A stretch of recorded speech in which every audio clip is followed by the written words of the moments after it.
Last day किस किसने class किया था? हमारा पेन का क्लास था, ठीक है। तो पेन मैनेजमेंट इन आईसीयू जो लास्ट टाइम हमने डिस्कस किया, तो अब हम लोग एक स्टेप एडवांस में जाएंगे, ठीक है। पेन के बाद क्या आता है? सिडेशन, ठीक है। पेन ज़्यादा हुआ किसी को तो उसको हमने पेन मैनेजमेंट किया। उसके बाद जो पेशेंट इंटूबेटेड होता है, जो पेशेंट वेंटिलेटर पे रहता है, उसको क्या करते हैं? सिडेट करते हैं, ठीक है। तो आज का हमारा टॉपिक है सिडेशन इन आईसीयू, ठीक है। अब सिडेशन एसेस कैसे करते हैं, ठीक है, कि कोई पेशेंट को सिडेशन की ज़रूरत है नहीं है, ये कैसे एसेस करेंगे? अब जैसे कि हमारे पास कोई पेशेंट है जो वेंटिलेटर पर है, ठीक है, उसको सिडेशन की ज़रूरत है या नहीं है, ये असेसमेंट इससे करेंगे कि क्या पेशेंट अपने लिए खतरा है, क्या पेशेंट आपके लिए खतरा है। ये दो चीज़ से हम असेसमेंट करेंगे। बहुत सारे स्कोरिंग सिस्टम्स हैं कि कैसे हम सिडेशन को असेस करते हैं, हम सब्सिक्वेंटली डिस्कस करेंगे। जो सबसे कॉमनली आईसीयू में यूज़ होता है उसको बोलते हैं रिचमंड एजिटेशन सिडेशन स्कोर, रास स्कोर बोलते हैं, ठीक है। वो हमारे प्रोटोकॉल्स में इंक्लूड किया जाएगा। या फिर एक सिडेशन एजिटेशन स्कोर होता है, सास स्कोर, जिसको रास या सास स्कोर बोलते हैं। तो सबसे पहले हमें ये जानना चाहिए कि किस पेशेंट में सिडेशन की ज़रूरत पड़ेगी, ठीक है। अब दिल्ली में लोग अपने घर पे 8 o'clock के बाद 8 PM का यूज़ करते हैं सिडेशन के लिए, ये अलग बात है, ठीक है। तो वो भी एक तरह से सिडेशन हो गया, ठीक है।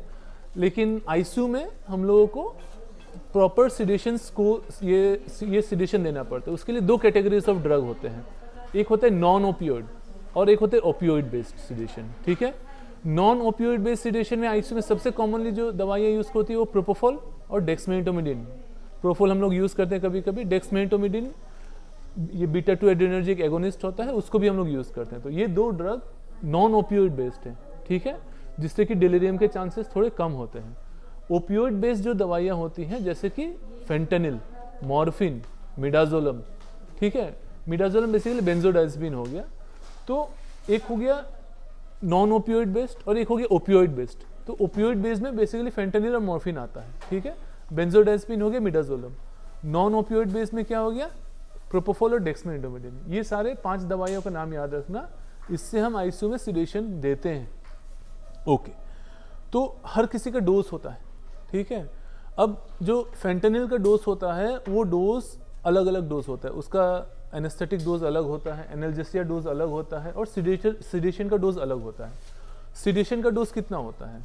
जनरली हम लोग 0.5 to 1 mics पर kg पर आवर हम लोग यूज़ कर सकते हैं, ठीक है। अगर 50 किलो का पेशेंट है तो आप 0.5 से स्टार्ट करो, तो 25 माइक से लेके 50 माइक तक कुछ भी आप पर आवर दोगे तो आप सिडेट पेशेंट हो जाता है, ठीक है। प्रोपोफॉल यूज़ कर सकते हैं, प्रोपोफॉल का भी डोज अलग अलग होता है, उसका भी सिडेशन डोज होता है, एनेस्थेटिक डोज होता है। तो हम लोग को सारे दवाइयों का सिडेशन डोज में यूज़ करना है, ठीक है।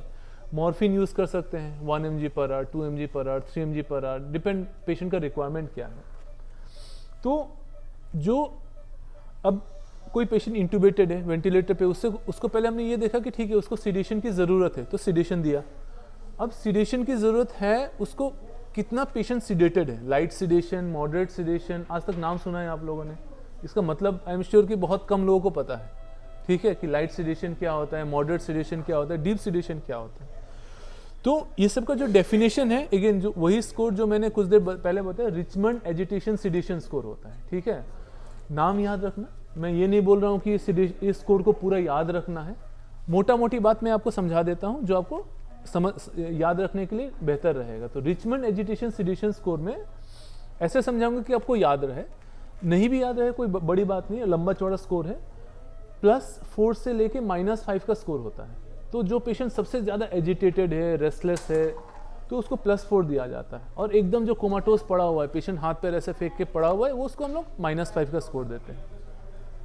अगर कोई पेशेंट अब आपके लिए खतरनाक है, उसको बोलते हैं +4, ठीक है। आपके लिए खतरनाक मतलब पेशेंट लेटा हुआ है, आपको लात मार रहा है, आपको थप्पड़ मार रहा है, आपको हाथ से मार रहा है, +4, ठीक है।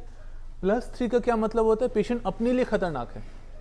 अपने लिए खतरनाक है मतलब क्या? ट्यूब निकाल दिया, लाइन निकाल दिया, फॉलिज निकाल दिया, याद रहेगा।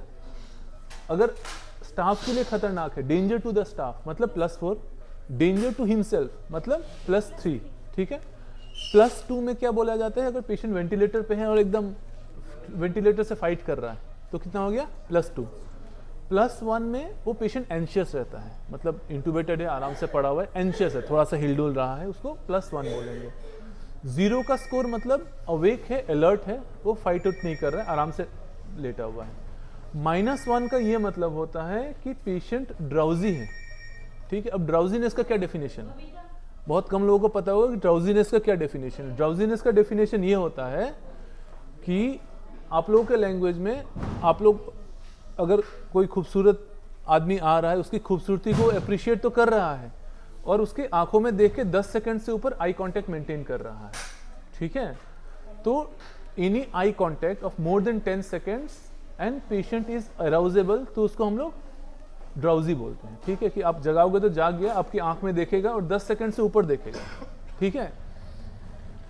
ये हो गया हमारा -1। -2 क्या होता है, लाइट सिडेशन होता है, मतलब पेशेंट आंख तो खोलेगा, आपकी तरफ देखेगा भी, लेकिन आई कांटेक्ट टाइम 10 सेकंड से कम रहेगा, उसको बोलते हैं लाइट सिडेशन, ठीक है। मतलब पेशेंट ने आंख खोला, आपकी तरफ देखा, बस देख के पलट गया, तो उसको लाइट सिडेशन बोलेंगे। Eye contact less than 10 seconds, ठीक है। ये -2 हो गया। -3 में क्या होगा, मॉडरेट सिडेशन, मतलब आंख तो खोल रहा है लेकिन आपसे आई कांटेक्ट मिला ही नहीं रहा है, ठीक है। आपको देख रहा है बट वो आपको मतलब आई कांटेक्ट नहीं कर रहा है, तो उसको हो गया मॉडरेट सिडेशन। डीप सिडेशन मतलब patient is not opening eyes to painful stimuli, मतलब कि ना ही वो आंख खोल रहा है, आंख मिलाना तो बहुत दूर की बात है, ठीक है। और लास्ट में हो गया कोमाटोज, जो हो गया -5, मतलब कि आप कुछ भी कर लो, वो कुछ हाथ भी नहीं हिला रहा है, पैर भी नहीं हिला रहा है, आंख भी नहीं खोल रहा है, तो ये कोमाटोज स्टेट हो गया। तो हो गया लाइट सिडेशन, मतलब समझ में आ गया। मॉडरेट सिडेशन क्या होता है, डीप सिडेशन क्या होता है। आपको याद करने के लिए, लाइट -1 में हमने क्या देखा कि पेशेंट जाग रहा है, आपकी खूबसूरती को देख रहा है और उसको अप्रिशिएट कर रहा है, ठीक है, मतलब 10 सेकंड से ऊपर आपको देख रहा है, ये हो गया -1 में। -2 में आपकी खूबसूरती को देख तो रहा है लेकिन अप्रिशिएट नहीं कर रहा है, 10 सेकंड से कम आई कांटेक्ट कर लिया, ठीक है। और -3 में क्या हो गया, उसने आई कांटेक्ट किया ही नहीं, ठीक है। अप्रिशिएट करना तो दूर की बात है, उसने आई कांटेक्ट ही नहीं किया। इस तरह से हम लोग सिडेशन स्केल को फॉलो करते हैं। गूगल कीजिएगा रिचमंड एजिटेशन सिडेशन स्कोर या RASS सिडेशन स्कोर, तो आपको मिल जाएगा, ठीक है, कहीं भी। टारगेट कितना होना चाहिए आईसीयू में, 0, -1, -2, इसके आसपास टारगेट होना चाहिए, ठीक है। तो नेक्स्ट टाइम आप किसी पेशेंट को फेंटेनिल दे रही हो, किसी पेशेंट को आप प्रोपोफोल दे रही हो, किसी पेशेंट को डेक्समेंटोमिडिन दे रही हो, तो हमारा टारगेट ये होना चाहिए कि तो पेशेंट अलर्ट अवेक रहे, या फिर आंख खोल के आपको 10 सेकंड से ज़्यादा देख ले, या फिर अगर 10 सेकंड से कम भी देख रहा है तो कम से कम आंख मिला रहा है, ये आपका टारगेट होना चाहिए, याद रहेगा, ठीक है।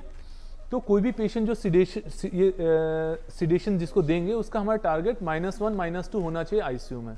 ऐसा नहीं कि उसको पैरालाइज करके रख दिया है, 2 दिन से कोई देख नहीं रहा है, ठीक है। तो ये चीज़ है। अब सिडेशन का क्या होता है कि एक होता है कि किसी पेशेंट को हम सिडेशन दे रहे हैं तो उसको सिडेशन ब्रेक देना होता है। ये हर आईसीयू के पेशेंट के लिए बहुत इंपॉर्टेंट है।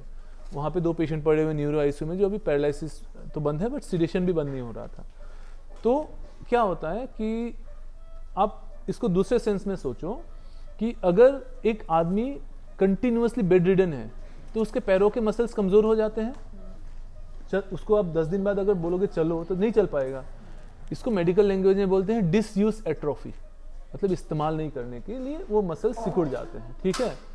इसी तरह सांस लेने वाले मसल्स भी होते हैं, ठीक है, कि आप किसी को सिडेशन दे रहे हो, एकदम डीप सिडेशन दे दिया, वो पेशेंट सांस ही नहीं ले रहा, वेंटिलेटर 12 के रेट में दे रहा था, 12 के रेट में ले रहा है, उससे क्या होगा, हमारा डायफ्राम जो है बहुत बड़ा मसल होता है जिससे हम सांस लेते हैं, ठीक है।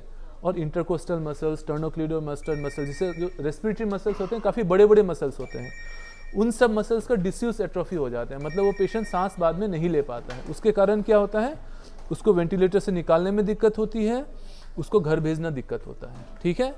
इसका तरीका क्या है, हर रोज़ हम कुछ देर के लिए वो सिडेशन को बंद कर दें, ठीक है, 4 घंटे 5 घंटे के लिए बंद करें, 3 घंटे के लिए बंद करें, ताकि जब हम उसको पूरी तरह बंद करें तो इमीडिएटली सांस लेने लगे, नहीं तो भूल जाते हैं सांस लेना, या वो मसल्स कमज़ोर पड़ जाती हैं, ठीक है। तो ये होता है। और सिडेशन का साइड इफेक्ट क्या होता है, कोई पेशेंट को हम सिडेट करते हैं, कई बार सिडेशन बहुत तरह के होते हैं। आईसीयू में कई बार कोई पेशेंट रेस्टलेस है, एजिटेटेड है, उसको हेलोपेरिडोल से सिडेट कर दिया, मिडाजोलम दे दिया 1 मिलीग्राम। एमआरआई में लेके गए, वहाँ मिडाजोलम देना पड़ा, प्रोपोफॉल देना पड़ा, डेक्समेंटोमिडिन देना पड़ा। तो ये सारे तरह के सिडेशन होते हैं। तो इस सिडेशन का साइड इफेक्ट क्या हो सकता है? पेशेंट का एयरवे कॉम्प्रोमाइज हो सकता है। आपने हेलोपेरिडोल ज़्यादा दे दिया, किसी ने मिडाजोलम 3 मिलीग्राम दे दिया। और ये डोज डिपेंडेंट नहीं होता, पेशेंट डिपेंडेंट भी होता है।